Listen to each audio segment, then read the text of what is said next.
शेतकरी मित्रांनो नमस्कार. गुणवत्तापूर्वक कांदा उत्पादन काढण्यासाठी निश्चितचपणे तुम्हाला बेसल डोस हा फार गरजेचा असतो.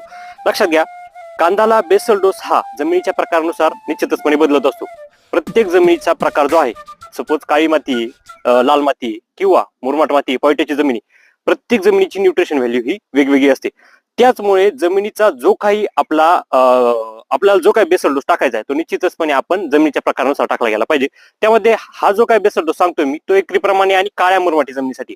लक्षात घ्या, त्यामध्ये 24-24 तुम्हाला घ्यायचा आहे 50 किलो, एमओपी घ्यायचा आहे 50 kilo, single super phosphate 200 kilo. त्याचबरोबर त्यामध्ये तुम्हाला घ्यायचं आहे मार्केटमध्ये उपलब्ध असलेले ह्युमिक, फुलविक आणि अॅम्युनोमिक्स असं प्रोडक्ट, जे काही पंचम गोल्ड किंवा सागरिका किंवा विलवूडचं JR म्हणून एक बकेट येत असते, ते तुम्हाला घ्यायचं आहे 25 किलो.